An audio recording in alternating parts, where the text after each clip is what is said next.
Xavier Bertrand, nous avons été rejoints par Sylvie Pierre Brossolette, éditorialiste au Point. Bonsoir. Bonsoir. Nous allons commencer par les deux polémiques du week-end. D'abord, le document de Mediapart que Nicolas Sarkozy a traité d'infamie et qui laisse entendre que la campagne de Nicolas Sarkozy aurait été financée par les autorités libyennes ou allait être financée par les autorités libyennes à hauteur de 50 millions. Alors, est-ce que cette affaire mérite l'ouverture d'une information judiciaire comme le souhaite le PS ? Le PS qui relaie Mediapart, sacrée coïncidence. Hein. Moi, vous savez, je peux vous parler de Mediapart. Hein. On sera d'ailleurs. C'est une officine ?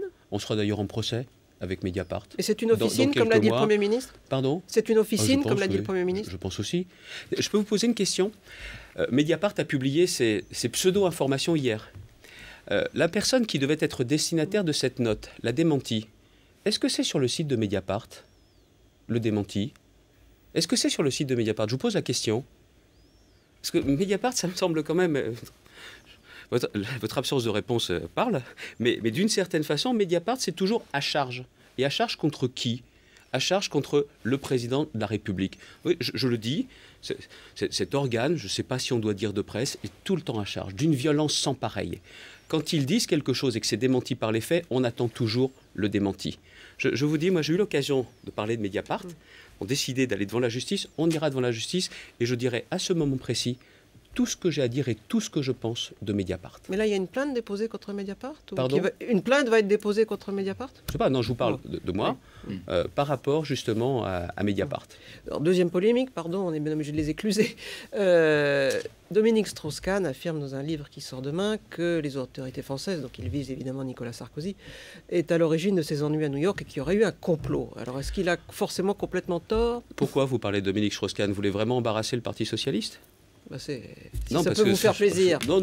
Alors attendez, il me semble quand même que nous avons été une vraie retenue au moment de ce dossier. Et si je ne me trompe pas, sur votre antenne, cet après-midi, celle qui était d'une violence terrible à l'égard de M. Strauss-Kahn, c'était Ségolène Royal.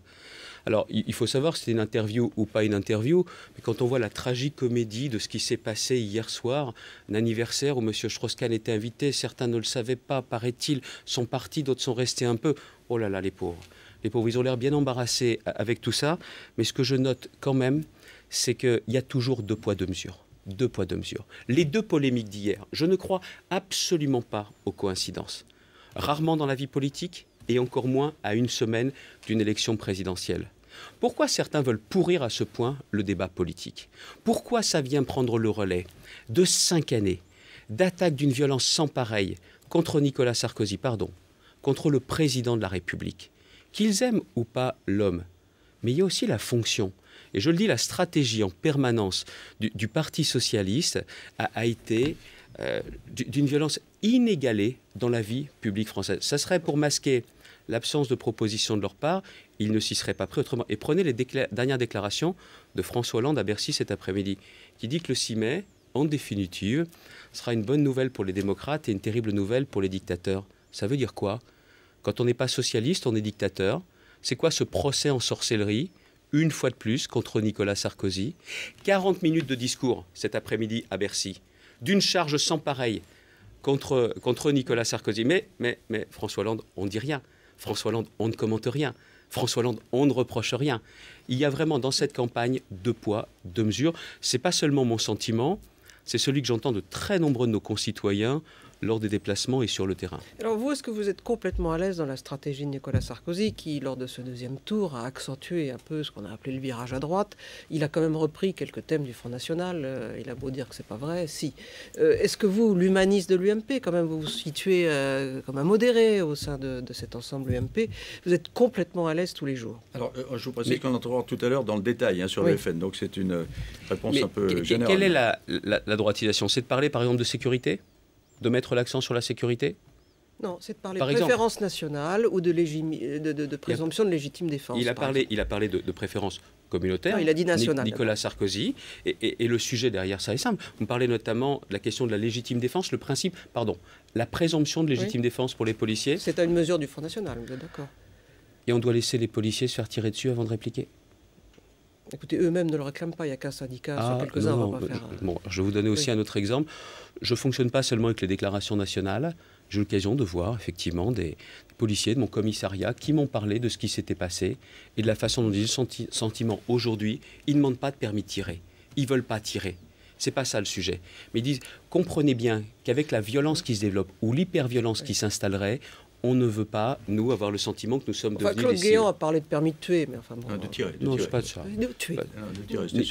Ni permis de tuer, il ne s'agit pas de ça, mais il s'agit tout simplement, et c'est pas encore une fois, parce que Madame Le Pen émettrait une idée, qu'il faut forcément se positionner soit par rapport à elle, soit s'opposer à elle. Moi, j'écoute plutôt ce que me disent les policiers que ce que dit Madame Le Pen. Ça, j'assume, si j'ai un choix à faire, je le fais. On s'en apercevoir plus tôt. Il y avait un problème. Oh, écoutez, c'est pas vrai seulement des politiques, mais aussi des médias. Quand il y a un fait divers, quand il y a un drame, celui qui a pu survenir, ça prend pas parfois une acuité un peu plus importante? C'est pas à ce moment-là qu'on se dit oui, on doit bouger, oui, on doit réagir, oui, on doit faire évoluer la législation. Si la France ne fonctionnait pas comme cela régulièrement, j'entendrais la remarque. Mais c'est vrai aussi qu'il y a parfois des événements tragiques qui amènent à une prise de conscience et à un changement de réglementation, c'est vrai. Votre réaction à Dominique de Villepin qui se dit effrayé par l'évolution de la campagne?